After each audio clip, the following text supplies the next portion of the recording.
Just a real quick one, just to say what the F else is new. I just got finished just a few seconds ago listening to Barack Obama's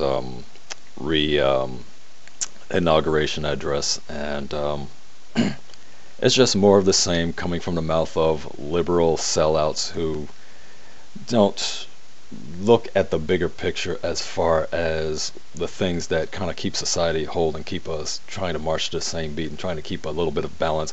So this is my time to lay off the Republican conservatives for a while and start bitch slapping liberals, as they also have their need of getting bitch slapped every now and again. And pretty much for the same reasons that they typically need to be bitch slapped. The conservatives have their reasons outside of some of their good ideas. Liberals have some of their reasons where they need to be called out outside of their good ideas, which is again why I get to wear the target on both my front and my back, because I don't support anybody wholeheartedly. I call out what's good and I praise it as being good, and I call out what's down on the negative side, and it actually needs to be called out as such in order to wake people up to, like, look, this whole stuff about playing politics and choosing one side or the other is the reason why the world's in such a crazy situation as it is right now, and especially in this country where we're supposed to be above and better than all that. But I'm sorry, I'm getting a little off point. So what was my problems with President Obama and his re-inauguration address? The same problem that it's been with me and his administration from the get-go. This whole thing about brown-nosing and selling out to these special interest groups who have absolutely no reason whatsoever to be special interest groups. Now, everybody knows I have major issues with two particular political manipulating groups out there, and I have this pretty much the same issue with them. And of course, anybody who's kind of followed behind me a little bit, they tend to know that my most impassioned things surround only a small handful of topics and items which I really feel that I need to get my points across to kind of like wake people up and to look at things with a little bit more balance and a little bit more logic and reason, and to lay off the emotionalism. And the two that he really hit upon, well, I can include an honorable mention, if you will, about the whole healthcare thing, because I still think he took the punk move out by turning his back on single payer, when all the time before getting into the presidency he decided that, oh, I'm a big proponent of single payer, and if we have these things set in place, then we can go ahead and go. And as soon as he takes the oath of office, single payer's off the table. So he gave a bailout to the auto industries, he gave a bailout to the banks and the mortgage companies. Now with this whole healthcare thing, he gives a bailout to the insurance companies. So no, I'm no fan of President Obama as far as this little healthcare reform thing. A little bit of reform, granted, it's a step in the right direction, but he could have done more, and he should have done more. And that could have answered the whole question about whether or not to raise taxes on the top income earners as well, because that would have actually helped to get the system up and running. And of course, if they were really serious about it, they'd take the cap off of Social Security. And here I go, I'm kind of like going off into tangents again when I mean to keep this focused. And so let me get back to the two main issues that I really had a problem with Barack Obama's inauguration speech, which was, again, selling out and brown-nosing to the radical feminists, not to the feminists, the radical feminists. Again, keep in mind, there are two camps of feminism. There's equity feminism, which goes back to the original precepts and the original concepts of feminism, which is, let's bring everybody along, let's recognize both our strengths and our weaknesses, our similarities and our differences, and let's all strive together to make the best of what is positive about us, what we can contribute, and try to be fair and equal and across the board with what we want to do, and to make society a better place, and to make the gender issues pretty much more on an equal playing field. That's true feminism. That's equity feminism. But that's not the feminists that are being placated to. That's not the feminists that are being brown-nosed. Those are not the feminists that are being given all these accolades and being told that your issues need to be brought to the fore. The feminism that he's brown-nosing to is what is more and more becoming referred to as victim feminism, or gender feminism is the more common term, but essentially the stronger and more accurate term would be victim feminism, because these are the type of people, these feminists, just like the so-called black power movement involvement type folks, who always believe that anything and everything that criticizes black people is automatically racist, and that everything is just stacked up against black people. And nobody's denying that there are things that are stacked up against black people, just like nobody's denying that there are certain things that are stacked up against women. These are realities that we still have to address. But to give in to the loudest crying voices, always screaming, victim, victim, victim, oh, I'm the victim of somebody's hatred, I'm the victim of somebody's bigotry, I'm the victim of this, that, and the other, and I'm not getting my fair share, and I'm not getting my equal rights. Those are the people you need to turn off of. And so seeing how Barack Hussein Obama, and of course, looking at his VP choice, he's going to head in that direction, right? Title IX, anybody? So yeah, this whole thing about still placating, I mean, even now that he's a lame duck president, and he can pretty much, he doesn't have to sell himself for these folks anymore, you know what I mean? But see, he's a true believer. And probably part of that comes from the fact that he was the product of a single mother. I have to incorporate that in there as being part of the reason why he's so strong and heavy on this hate men, praise women sort of kick that he's always on. So much so that he can't give a Father's Day address without talking about how bad men and dads are, and talking about how wonderful and glorious women are who are single mothers raising their children without the dad in the homes. And so all this stuff just really irritates me and annoys me, and it shows that he's not about talking about bringing us all together like it. He speaks the words, we all need to come together, we all need to work together, but his actions and his own belief system proves that he's not about that. He's about flipping this whole society on top of its blasted head and dismantling anything and everything that actually will lead to us working together.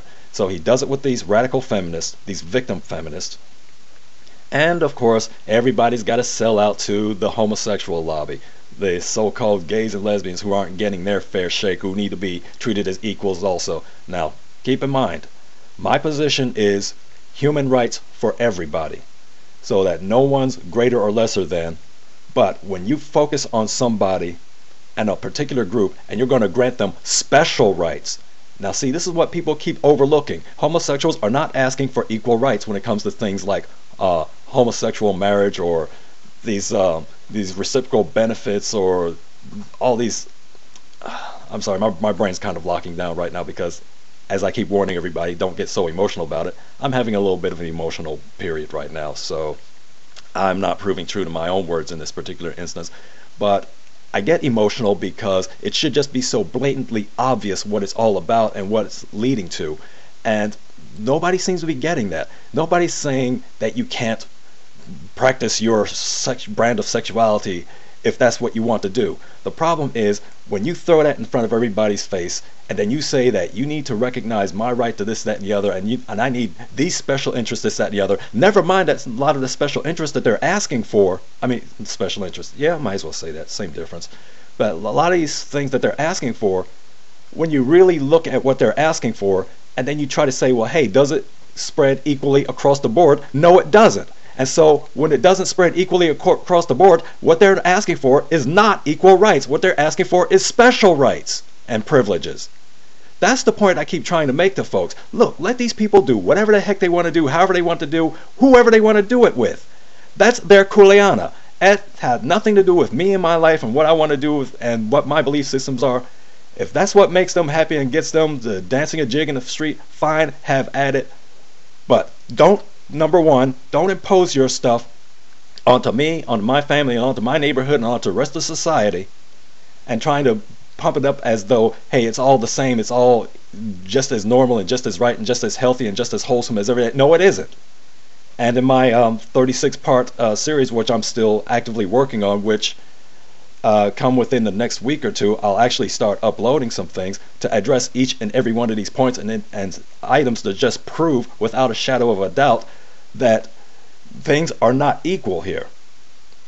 So even though we talk about whether or not they're asking for equal rights or everything, you know, it's okay to ask, but when what you're asking for, when you break it down, when you examine it, shows clearly and unequivocally that no, they're not asking for equal rights, they're asking for special rights and privileges, because there are things that they're asking for which even your typical heterosexual will not qualify for.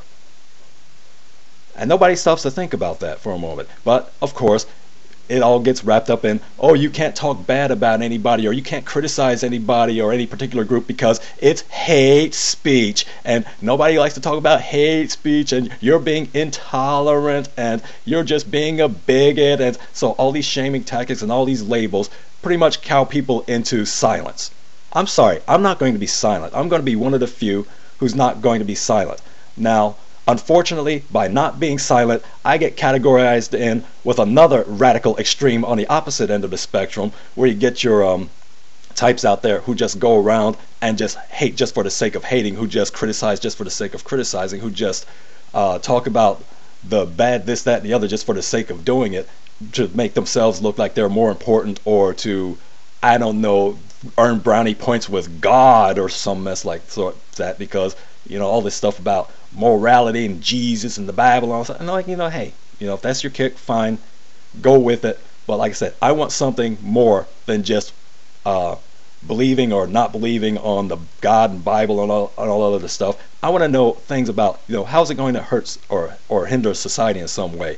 What's the scientific back basis for it? You know, is it really going to be something that's going to be good for society, or is it going to be harmful for society? I want to get the whole spectrum of the whole thing. And so, as a result, again, there are things on each side, each radical end of the spectrum. I'll acknowledge, hey, they've got some good points on both sides, but I'm not going to sway myself one way or the other simply because I agree more with one side than the other side. Again, I'm the target of everybody. I take what's right and correct from each. I'll apply that to say, here's where we should be in the middle. Leave the radical crap over on the two opposite extremes on the radical crap. But because the way Americans are, you have to pick and choose your sides. I'm sorry, I'm not going to do that. So I'm going to be who I'm going to be, regardless of the fact that in somebody's instance, they're going to label me as being a bleeding heart, this, that, or the other. And the other one, they're going to label me as some knuckle-dragging, goose-stepping conservative, whatever. I accept that because that's the way most people think. And there's no real sense of anybody really wanting to get together. And you have mouthpieces like Barack Obama who talk the game. Let's come together, let's work together, let's get this thing going in some sort of harmony. And yet, everything that they say and do in actuality as far as promoting policy proves the exact opposite. They're not about trying to get this country to move forward together. They're just as much about politics as anybody else that they want to label being political. So, this thing with Barack Obama, again, he talks a good game, but you look at his underlying policies and what his principles really are and what he stands upon, and again, like I said, for different reasons, but he's no better than the conservatives I often complain about. So, my opinion about his speech and about where he's talking about taking the country, again, it all sounds good, but dig a little bit, find out exactly what people are saying, get a sense of what their true agenda is, then make up your own mind. Oh, that's right, I keep forgetting who I'm talking to. I'm talking to Americans. You don't have a mind of your own. You're part of some collective that says that either I'm on this side or I'm on that side, and there's no in between and there's no balance. So I don't even know why I'm wasting my time. I just needed to rant and vent. So that's what it is, my rant and my venting, and I'm out of here. End of line.